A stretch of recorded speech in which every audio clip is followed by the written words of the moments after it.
The stars were quiet in Sector 19B. Nothing moved there. No ships, no signals, no signs of life. It was deep space, cold, empty, and forgotten. That's why Captain Elias Rourke was confused when the signal came through. It was a soft ping, at first barely noticeable among the background noise. His ship ISS Farpoint was returning from a routine mining mission in the outer asteroid belts. The crew was tired, bored, and ready to get home. But when the signal grew stronger, everything changed.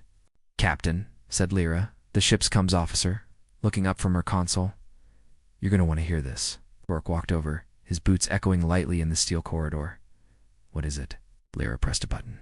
The sound filled the bridge. It was a voice, human voice.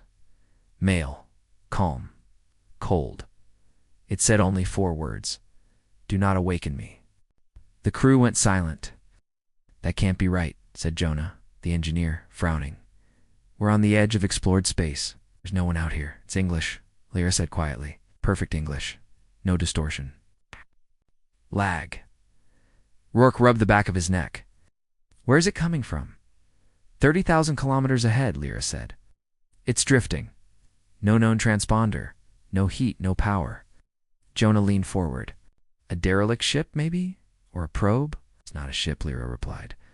"Not a structure either. It's smaller. Compact. About 5 meters across."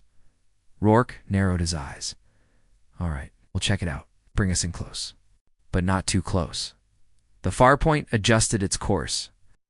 Engines hummed softly as they approached the coordinates. Everyone was watching the main screen. At first, there was nothing. Just blackness and stars. Then, out of the shadows it appeared. A perfect smooth object floated there. It was dark silver, shaped like a teardrop, hovering motionless. No markings, no windows, no signs of life. "Scan it," Rourke ordered. Jonah ran a scan. The screen flashed green. "It's metal, stronger than any alloy we know. No heat signature, no weapons detected. But it's not dead." "What do you mean?" It's not just metal. It's something else. Inside, energy patterns, strange ones. I've never seen anything like it." The crew stared at the thing in silence. Then, without warning, the voice returned. "You are not authorized. Do not awaken me." This time, it wasn't through the speakers. It was inside their minds. Lyra gasped. "I heard it in my head." Jonah nodded slowly. "So did I." Rourke clenched his fists. "This isn't natural." The object pulsed softly with a blue light. Once, twice, then it went still. "We can't leave it out here," Jonah said. "If its human ore was made by humans, we need to bring it back. It just warned us not to." Lyra snapped. "Twice." "I don't care," Jonah replied. "This could be first contact tech. Something ancient, something lost. We can't ignore that." Rourke took a deep breath. "All right. But we keep it sealed. No one touches it. Open the cargo bay and use the ship's robotic arms to bring the object aboard." It didn't resist, simply floated there, perfectly still as it entered the ship. Once it was secured inside a reinforced chamber, the door sealed with a hiss. The crew stood outside the viewing glass, watching it. "It's not doing anything," Lyra whispered. "That's what worries." "Me," Rourke replied. 2 hours passed, then 3. The crew tried to go back to their duties, but they couldn't stop thinking about it. Something felt wrong, heavy, like the air itself was watching them. Then, in the middle of the night shift, the ship's AI shut down. Every screen went black. The lights dimmed. Then, from every speaker on the ship, a new voice spoke. Not the same calm one. This one was deeper, colder, and carried weight. "Humanity, ... we remember you." Rourke ran to the bridge. The lights flickered as the crew gathered again. "What the hell's going on?" he yelled. The screens turned back. On one by one. But they didn't show system maps or readouts. They showed faces. Human faces. Old. Worn. Battle-scarred. Some wore armor. Some wore uniforms with symbols no one recognized. Then the images disappeared, replaced by a symbol, a 7-pointed star, surrounded by a circle of flame. "What is that?" Lyra asked. "I don't know," Jonah said. "But it's definitely not from any modern Earth system." The object spoke again. "I am Vanguard 7, final unit of the Human Defense Corps. My orders were clear. Hold the line. Wait for command. Await reactivation." The crew was frozen. In place, Vanguard 7 continued, "You are not command. Your DNA is fragmented, watered down, but human. That will suffice." Rourke stepped forward. "Who built you?" "I was built by Humanity Prime. Under the old Federation, I defended the outer line against the Askar Dominion. I was left behind. No one remembers that war," Jonah whispered. "We've never even heard of it, 'cause you lost." Vanguard 7 said simply, "And history is written by survivors.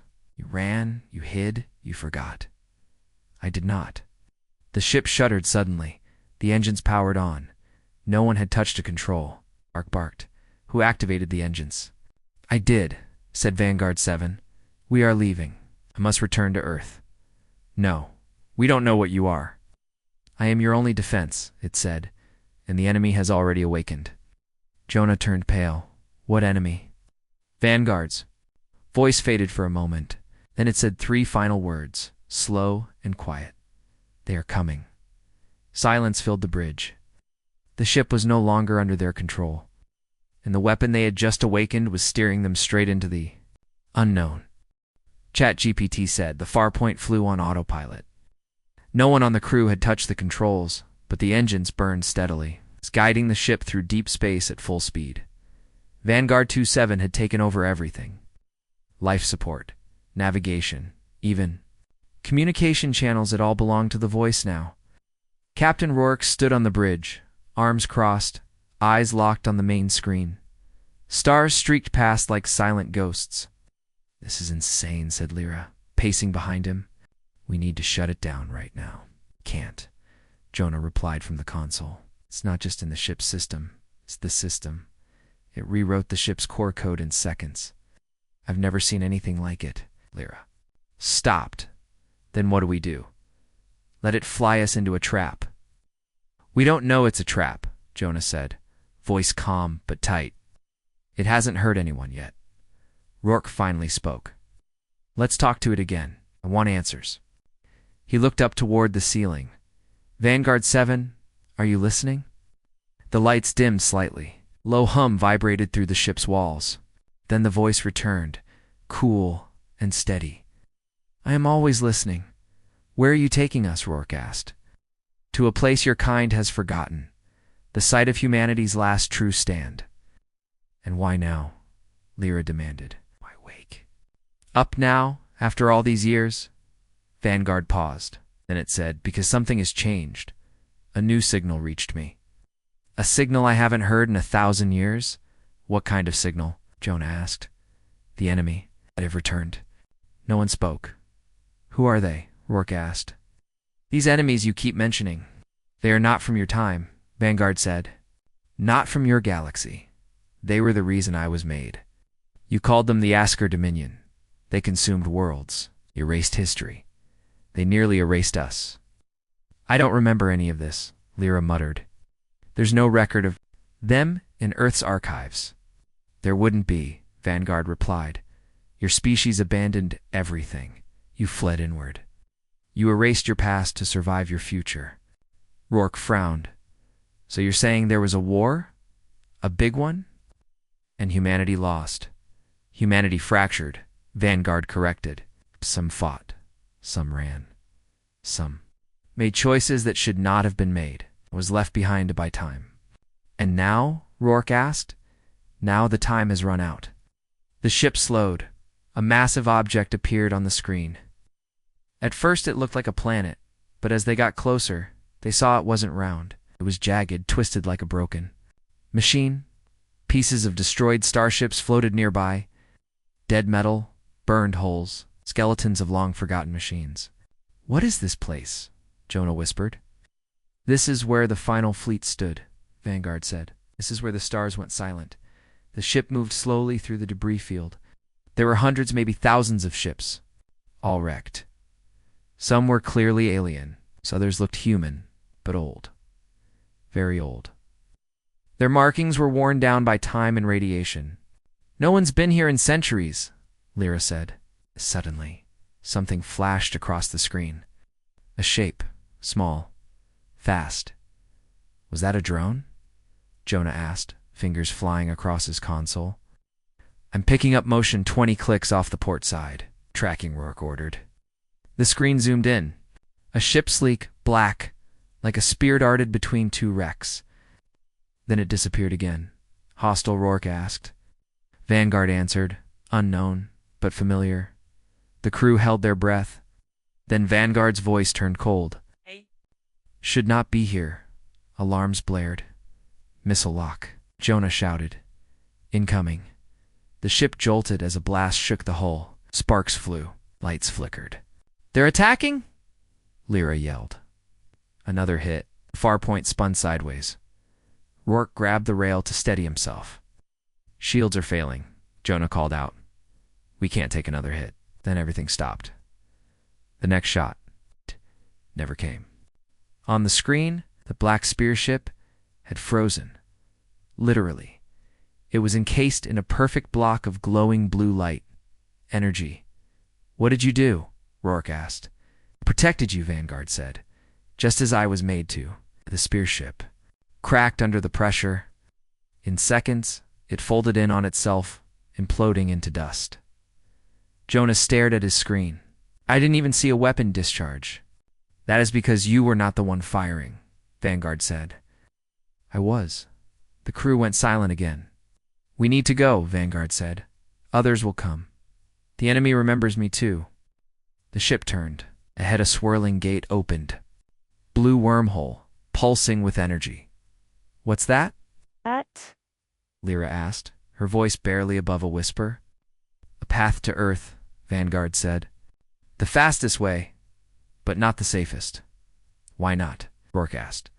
"Because I do not know what awaits us on the other side." Rourke stared at the screen. Earth. Home. But something in his gut told him they weren't heading toward safety. They were heading toward the truth. The truth might be far more dangerous than anything in deep space. ChatGPT said.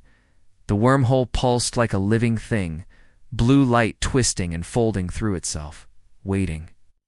The farpoint hovered in front of it, engines humming, lights dimmed. Every crew member was on edge. No one spoke, but the tension was thick in the air. Captain Rourke stood on the bridge, watching the swirling gate. His fists were clenched behind his back. "How stable is that thing?" he asked. "It's not natural," Jonah said. Eyes locked on the scanner, definitely artificial. "Someone built it, or something did." "Something?" Lyra asked. Jonah nodded slowly. "It's older than our sensors can measure. Beyond pre-human tech." Vanguard's voice cut through the silence. "It is a remnant gate, built by the last fleet. It was meant to stay closed until the war was over." "Well, it's open now," Rourke muttered. "'Cause I opened it," Vanguard said. "Time is running out." The crew exchanged uneasy glances. No one liked this, but no one had any better ideas. "All right," Rourke said. "Let's do it." The farpoint moved forward. As they crossed the edge of the gate, light washed. Over the ship, everything blurred vision, sound, even thought. The ship shook, then went completely still, dead silent. When the light faded, the view outside changed. They were no longer in deep space. They were above a planet. It was Earth, but not their Earth. The sky was scorched black. Oceans were gone. Continents were cracked and dry. The moon had a giant hole in it. Massive wrecks floated in orbit, dozens of ancient, rusting defense stations, half-destroyed satellites, and a broken ring around the planet. "Oh my God," Lyra whispered. "What happened here?" "This is not your present," Vanguard said. "This is your past. A time long buried." Jonah stared in awe. "This is what Earth looked like after the war." "No," Vanguard said. "This is what Earth became when it lost." The ship moved into a lower orbit. The surface of the planet was covered in black scars, craters, cities reduced to ash. But in one area, something still glowed. A dome of light. A massive structure, buried in the ground, still active. "What is that?" Rourke asked. "That is where I was built," Vanguard said. "The forge. It is the last living structure of the core, and we are not alone." The scanners lit up. Movement from the ruins, shapes began to rise, tall, thin, and metallic. Drones, hundreds of them. "They're scanning us," Jonah said, voice tense, not firing yet. The voice returned, but it wasn't Vanguard's. It was deep, broken, like glass grinding against steel. "Unauthorized vessel. Human identity unconfirmed. Leave this world." Rourke stepped forward. "This is Earth, our home." "Duh." The voice responded. "Not anymore. You abandoned it." "You abandoned us." "What is that thing?" Lyra asked. Vanguard replied, "That is a remnant AI Guardian protocol. It was programmed to protect the forge at all costs." "Even from humans?" Rourke asked. "Especially from humans," Vanguard said. "After the fall, the remaining A's were corrupted, their programming twisted. They don't recognize you anymore."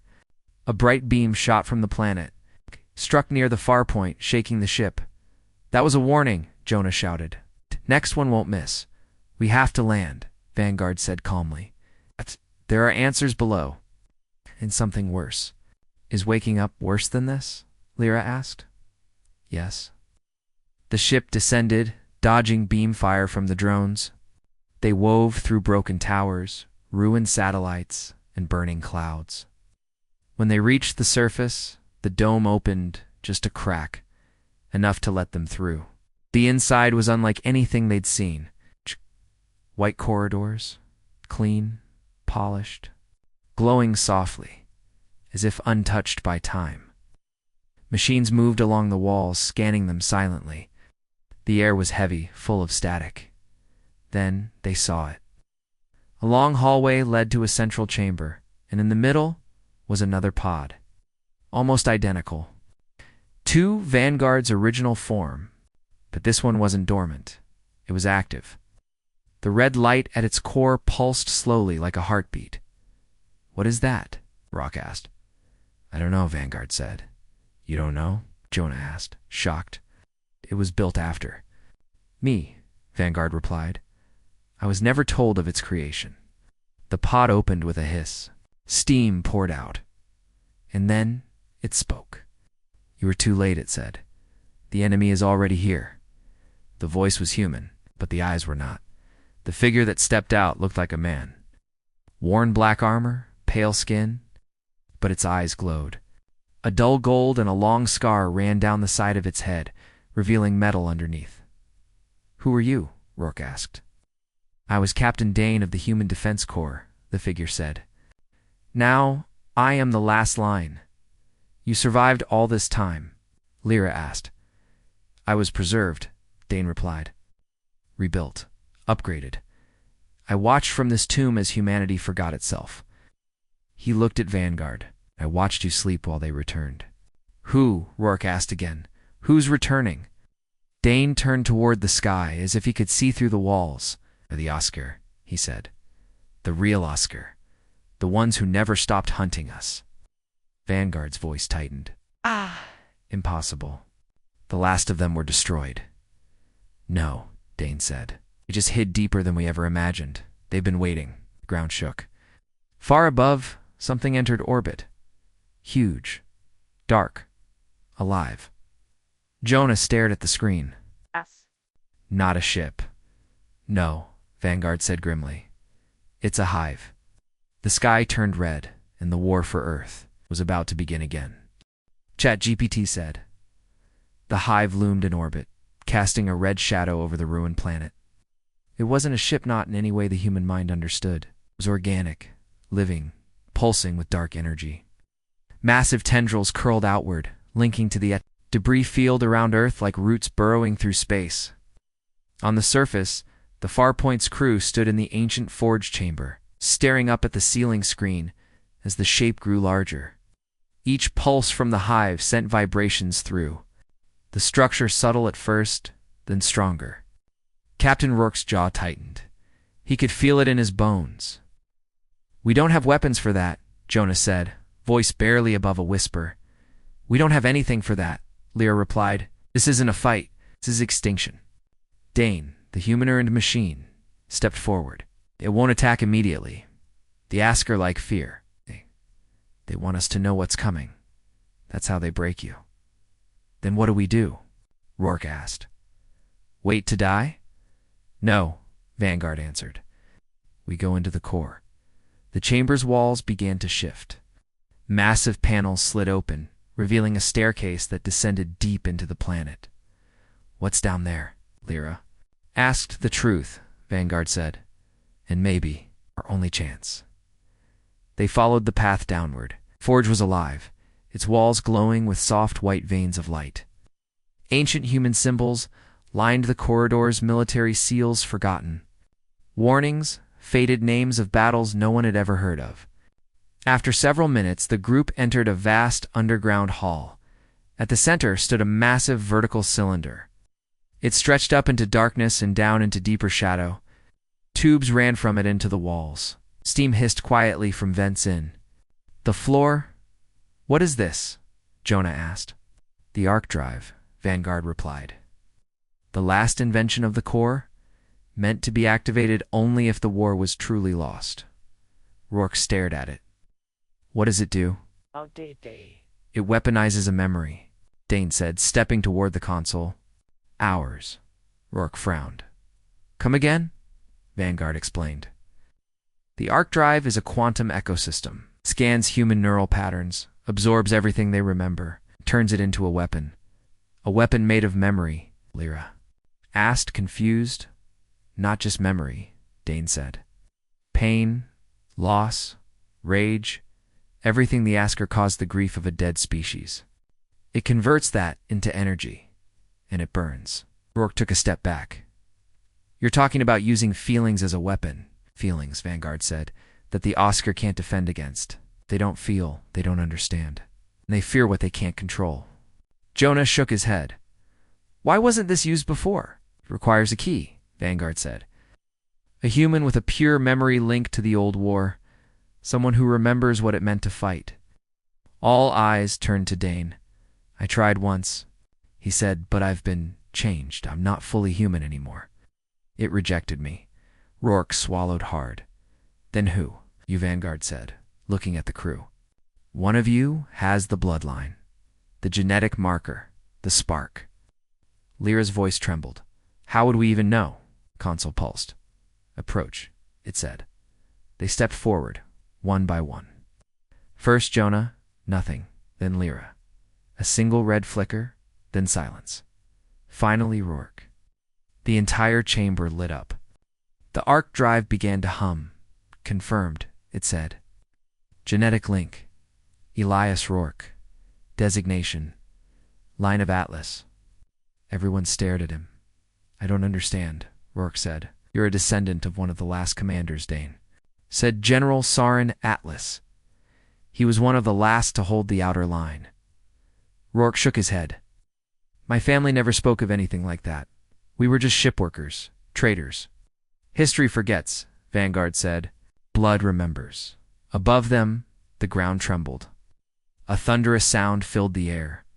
The Askar hive had begun its descent. Captain Vanguard said, "You must activate the Ark Drive, now." "What will it do to me?" Rourke asked. Stepping toward the interface. "It will burn everything you carry," Dane replied. "Every memory, every emotion, every fear. It will leave nothing behind but the weapon." "Will I survive?"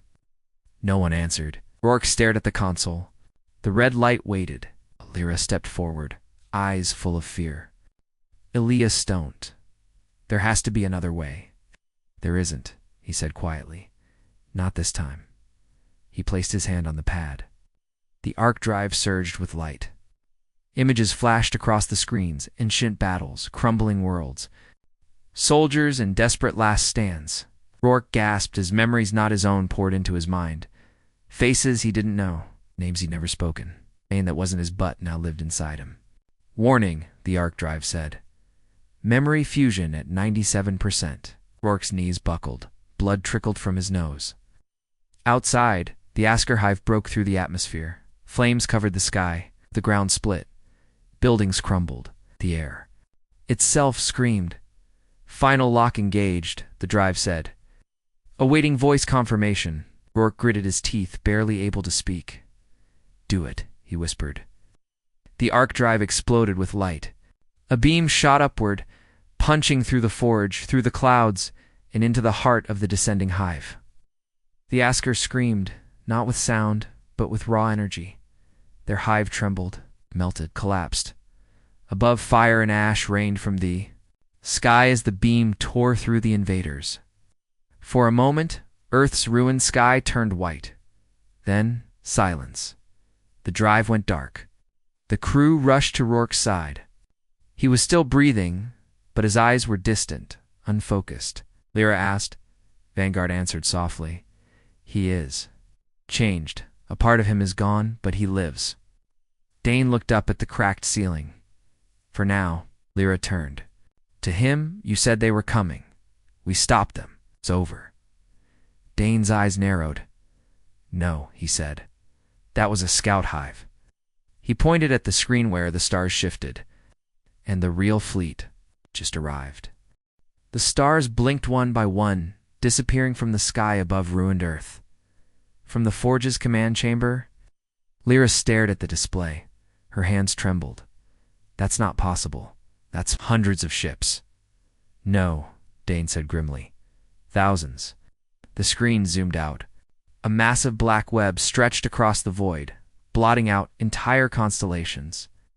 Ships of impossible scale, each one shaped like a wound in reality. Organic, metallic, shifting. The true Askar fleet had arrived. In the heart of the chamber, Rourke lay unconscious on the ground beside the still-smoking Ark Drive. His chest rose slowly. His eyes closed, a sheen of sweat on his pale skin. Whatever the drive had done to him, it wasn't finished. He can't go through that again, Lyra said. It nearly killed him. Vanguard's voice echoed softly through the forge. It would kill anyone else. Jonah's fingers danced across the console, trying to make sense of the sensor readings. We don't have time. They're moving fast. We'll be surrounded in 10 minutes. Dane stepped to the center of the chamber, gazing upward at the fractured ceiling. Then we don't run. We finish what we started. You want to fight? That? Jonah snapped. With what? Sticks and memories. Dane turned slowly, with the forge. The ground beneath their feet rumbled again. This time, not from the Askar fleet, but from the forge itself. Panels slid open across the chamber. Hidden weapons emerged from the walls. Turrets, pulse cannons, shimmering barrier nodes. Giant racks of armor, still gleaming after centuries, unfolded from underground vaults. Vanguard spoke. The forge is more than a factory. It is a fortress. Lyra's eyes widened. Why didn't you tell us this before? You weren't ready, Vanguard replied. But now the final war has begun. Jonah pulled up a new screen. The fleet is deploying ground units. Invasion class drop spires. First wave in 2 minutes. Dane turned to Lyra and Jonah. Suit up. We fight here. We hold the forge. They hesitated, then nodded. Dane knelt beside Rourke. You gave us a chance. Now it's our turn to buy you time. Rourke didn't respond. But something flickered behind his closed eyes. Spark. The first spire hit the surface with a thunderous crash. The impact sent shockwaves through the ruined earth, shaking the forge walls. Outside, black towers unfolded from the wreckage. Spilling Askar, creatures twisted things with too many limbs and no eyes, moving like smoke and bone. The defense systems activated. Turrets roared. Energy walls snapped into place. The battle had begun. Lyra fought with a plasma rifle in hand, firing from behind cover as Vanguard directed targeting systems. Jonah launched drones that flew through enemy ranks, exploding midair with white fire. Dane, still half machine, moved like a blur ripping through Askar foot soldiers, with blades of light and kinetic pulses. It wasn't enough. For every 10 they killed, 100 more came. In the forge's core, the Ark Drive stirred again. Rourke's eyes opened. But they weren't his eyes anymore. They glowed faintly blue, not artificial live. He sat up slowly, blinking, breathing hard. Voices filled his mind. Names, memories, not just his own. Generations of warriors. Stood and walked toward the console. The room responded. Lights flared, power surged. The Ark Drive reactivated on its own. Vanguard's voice sounded different now, softer, almost reverent. He is awake. Outside, the Askar hive beasts reached the gates. One pounded on the outer wall with massive arms. Another climbed the ruined tower, shrieking. Then everything stopped. A sound a feeling spread through the air, grief, loss, fury, the kind of pain that could only come from humanity itself. A wave of light burst from the forge's heart. The Askar froze. Some collapsed instantly, writhing. Others screamed high, terrible sounds, as their bodies twisted unnaturally. Their minds, designed to consume data and logic, couldn't process the flood of raw, unfiltered emotion. Rourke walked into the upper chamber, arms glowing with faint arcs of blue energy. He didn't speak. He didn't have to. The forge obeyed. Towers rose from the ground. New machines, sleek, beautiful, terrifying, took flight. Ships with curved hulls and memory core engines launched from underground bays. Humanity's true weapons had awakened. Vanguard's voice grew louder. Command. Interface transferred. Designation. Atlas line. Rank. Supreme Commander. Rourke looked to the sky. The fleet waited. He raised one hand. Send the signal, he said. Dane and Lyra turned in awe as blue light shot from the forge into the stars. Galaxy-forgotten stations came online. Buried warships and asteroid belts lit up. Sleeper codes hidden for centuries activated. The last of humanity's scattered weapons began to stir. The final war had returned, and this time, they were ready. ChatGPT said, the stars shimmered with new fire. Across the broken solar system, forgotten warships awoke, deep beneath Mars in the rusted bones of an old orbital ring. A long-dead battleship lit up its engines, roaring for the first time in centuries. In the asteroid fields beyond Jupiter, hidden drones blinked back to life, pulling power from their dormant cores and recalibrating their ancient weapon systems. All of them had received the same signal, a name, Atlas. Back on Earth, the forge stood like a living monument, its towers burning with blue energy, its barriers holding strong, and its weapons tearing through wave after wave of Askar soldiers. But it wasn't enough. Not yet. Inside, Commander Rourke, now bonded to the Ark Drive, stood like a man reborn. His eyes glowed faintly, not with machine light, but with the echo of 10,000 lives. His voice was calm, but carried weight. They're adapting. Jonah looked up from his console. How can you tell? I can feel it, Rourke said quietly. They're learning, shifting their patterns. The emotion weapon won't work forever, Vanguard confirmed. The Askar fleet is forming a command ring. They intend to strike. The forge in one coordinated assault? Can't hold this place, Lyra said, wiping blood from a cut on her forehead. It's not with just us. We won't have to, Rourke said. Reinforcements are coming. He turned to the central screen. One by one they appeared. The Resolute, an old Terran dreadnought, hull still scarred from the last war. The Meridian Line, a stealth cruiser rebuilt by the last survivors of Titan. The Ashfall fleet, rogue AI-piloted fighters once thought lost to deep space. And more. Ships flying under forgotten flags, old Alliance sigils, and handmade banners. Some were barely more than cargo hulls strapped with plasma cannons. Others, sleek in silver, looked like they belonged to a future no one had reached yet. They were all answering the same call. The final call of Earth, humanity, Dane said from the platform above. Just remembered what it means to defend something. The forge's sky dome flickered, then opened. The stars above were now full of motion. Blurs of light as Allied vessels dropped out of warp. Weapons primed. But even with all that firepower, the Askar weren't afraid. The enemy fleet began to move. Tens of thousands of ships, black and twisted, emerged from the deep. Living metal, acid-veined wings. Energy beams charged along spines like giant electric eels.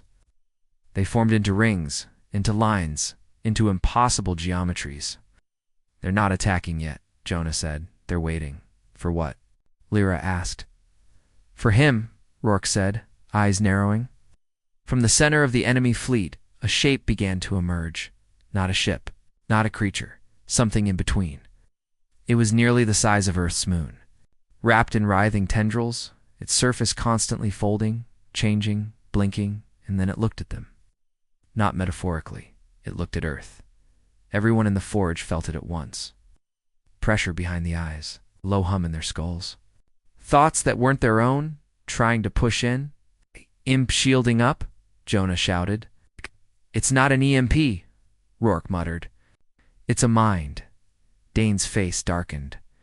"That's the Primarch, the first Askar, the one who ended the last war." "Didn't it come before?" Lyra asked. "Because it didn't need to," Vanguard said. "Until now."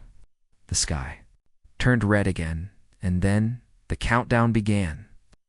"Plane at fall in 900 seconds, Vanguard announced. "Main strike force en route. They are not testing anymore. This is the end." Rourke looked around the chamber. "Get me a link to every ship that answered the call." Jonah opened the channel. Thousands of faces flickered across the screen. Pilots, captains, civilians, rebels. Some wore uniforms from armies that no longer existed. Others were barely out of their teens, gripping weapons with shaking hands. Rourke stepped forward. "Oh, yes. Is Commander Elias Rourke of Earth. You heard the signal. You didn't have to come, but you did. And now we have one chance. We don't have more weapons than them. We don't have more ships. But we have each other. And we have this planet. And I don't care how many of them there are, they don't get to take it." Silence. Then a voice crackled in, over the coms. "Ashfall Squadron standing by. Meridian line locked in. The Vanguard's wrath ready. One by one, ships called in." The forge pulsed with energy. Rourke turned to Vanguard. "Open." "The Ark again. It will not survive another link," Vanguard warned. "I don't need to," Rourke said. "I just need to light the fire." He stepped into the Ark chamber, the door closing behind him. Outside, the final Askar wave launched from the fleet. A wall of black like a sea of death. Lyra wiped her face, stared into the sky. "Here we go." The forge lit up one last time. A spear of pure white light erupted from its core, slicing through the clouds and into space, ripping a hole straight through the Askar wave. The Allied fleet moved in behind it, screaming through the gap, weapons blazing. The battle for Earth had truly begun, and the man at its center had already given everything. ChatGPT said. The sky burned. The last light of the forge streaked into space, tearing through the Askar wave like a blade of memory. Humanity's fleet patchwork scattered and defiant charged into the breach. From orbit, the war looked like a slow dance of fire and metal. But inside the ships and on the ground, it was chaos. Jonah screamed over the coms as his drone swarm exploded around one of the Askar mine ships. "They're swarming our flank." "Meridian line shields are down to 20. We're losing orbit control," Lyra shouted. "We can't hold this line unless," her voice cut off. Sudden blast rocked the forge. The lights flickered. The walls cracked. Debris rained from the ceiling. Inside the Ark chamber, Commander Rourke knelt, shaking. The Ark Drive pulsed with each beat of his heart. He had given too much already. Memory's pain. Hope Hall burned into energy. The drive fed on it, grew stronger with it. But now it was taking more than it gave. Vanguard's voice echoed in the chamber. "Rourke, the link is unstable. You must disconnect or risk complete neural collapse." "No," Rourke whispered. "We're not done."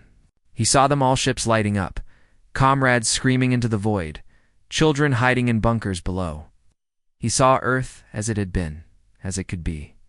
He pushed harder. Outside, the Ark surged again, waves of white energy cutting through Askar. weapons systems, shorting out their adaptive cores. A dozen Askar carriers spun out of control and shattered against the gravity well. Hope flared, and then the Primarch moved. The great shape, half organic and half star, pulsed once, and the war stopped. Not literally. Ships still fought. People still died. But sound disappeared. Motion slowed. Every human, on every battlefield, felt it, the weight, the pressure, the mind. The true Askar had joined the war. Inside the forge, the air turned to ice. Lyra stumbled as her vision blurred. What is this? Aina dropped to one knee, clutching his head. Even Dane, hardened and partially machine, shuddered. Only Vanguard stood unaffected. Is trying to erase us. It's not kill, erase. Like we never existed. A low pulse rolled through the Ark chamber. Rourke's breathing grew shallow. He was somewhere else now, beyond the forge, beyond Earth, standing in a void of stars, face to face with something vast and eyeless. The Primarch. Its voice did not speak in sound, but in meaning, cold, eternal. You are a failure of evolution. You choose pain over logic, emotion over structure. You should not exist. We will correct this. Rourke gritted his teeth. No. He whispered, not this time. The Ark Drive, sensing the intrusion, adapted. It didn't just project memory anymore. It pulled it in. Pain of Earth, the final cries of lost cities. The rage of soldiers who never came home. The last kiss of lovers left behind. The dreams of children who never saw the stars. It took all of it and gave it to Rourke. He screamed. The forge exploded with power. Blue fire shot from the arcs. Veins spiraling through the forge's towers, leaping into space like lightning. The pulse traveled from ship to ship, empowering them not with weapons, but with will. Pilots who had given up suddenly fought harder. Engines that sputtered flared to life. Weapons that had failed now burned with impossible energy. The fleet surged. Lyra's eyes widened as her weapon recharged without her touching it. What is this? Vanguard's voice rang out across all frequencies. Rourke has unlocked the final core. Humanity is no longer fighting alone. You are fighting with everyone who ever did. Across the battlefield, Askar ships began to fall. One by one. The Primarch shifted, sensing danger. It lashed out. Massive tendrils of dark matter fired toward Earth, aimed directly at the forge. Rourke stood in the center of the Ark chamber, burning from within. His skin shimmered, his mind pushed beyond human limits. And then, he stepped forward. His hand rose. The tendrils froze mid-space. The Primarch's thoughts screamed into his mind. You cannot. Rourke bled from his nose, his ears, his eyes. But he answered, I just did. With a final cry, the Ark exploded outward, not destructively, but creatively. A pulse of radiant energy, shaped like a wave of stars, shot into the sky. It hit the Primarch pushed. The impossible happened. The first Askar screamed. The tendrils unraveled. The core collapsed. And for the first time in history, the enemy ran. The remaining Askar ships turned, folding space as they fled. Into the dark, the sky cleared. The stars returned. The silence that followed was deafening. In the forge, Rourke collapsed. The Ark faded. Lyra and Dane reached him, kneeling at his side. Vanguard scanned. He lives, but he is not the same. Rourke opened his eyes. He looked. Far away. Dane spoke quietly.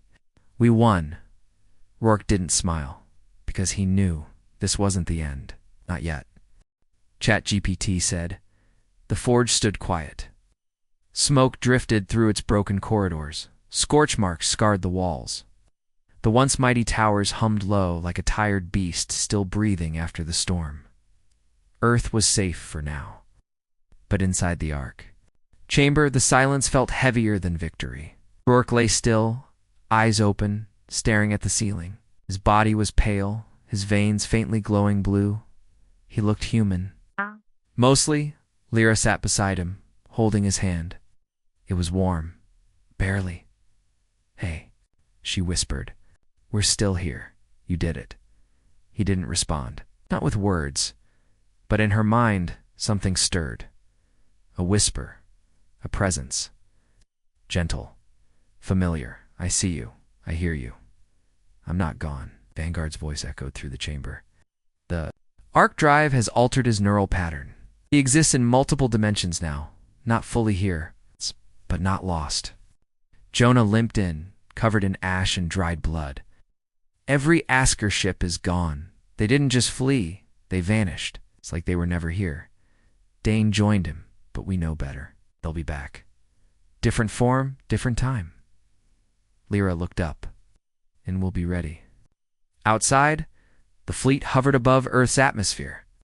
Hundreds of ships remained, forming a loose ring of protection. Their captains hailed the forge, requesting orders, guidance, unity. Rourke's voice entered their minds, not loud, not commanding. Calm, human. "There is no command, no empire, no rulers. There is only us. Defenders, survivors, family." The forge's long-range transmitters lit up. The signal went farther this time, beyond the solar system, beyond the galaxy's edge. A call not for war, but for truth. Humanity is alive, and we remember. In the weeks that followed, the survivors worked together. The forge became the heart of a new alliance, served first in centuries. Engineers repaired orbiting defense grids. Scientists studied what was left of the Ark Drive. Children played in the sun for the first time without the fear of sirens. And for a moment, peace was real. But not everyone stayed. Some of the ships left, not out of fear, but purpose. The Ashfall Squadron took a star chart Rourke had drawn, filled with Askar signatures still active on the outer rim.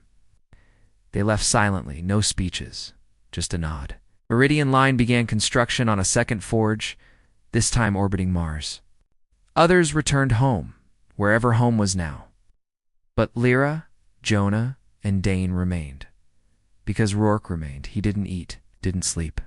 But sometimes, late at night, lights in the Ark chamber would flicker in patterns like breathing. And if you stood close enough, you'd hear humming an old Earth melody. One only Rourke knew. One day, Lyra entered the chamber with a datapad, full of old Earth recordings, voices from before the war. Laughter, music, history. She placed it beside him. "I thought you might want to remember." The lights in the Ark pulsed softly once. Outside, a child looked up at the sky and pointed. "Mom, what's that big ship in orbit?" His mother smiled. "That's the forge. It's where the Defenders live." The child nodded. "Like the man who talked in my dreams." The mother paused. "What man?" "The one who said I was important, that I mattered, that I'm part of something big." She knelt. "You are, and so was he." Across the stars, deep in uncharted darkness, something shifted. The Primarch was gone. But the Askar were not extinct. It had splintered, and somewhere they were evolving. But so was Earth. So was Rourke. Because humanity had found something the Askar never understood. Not logic, not strength, but meaning. And meaning never dies.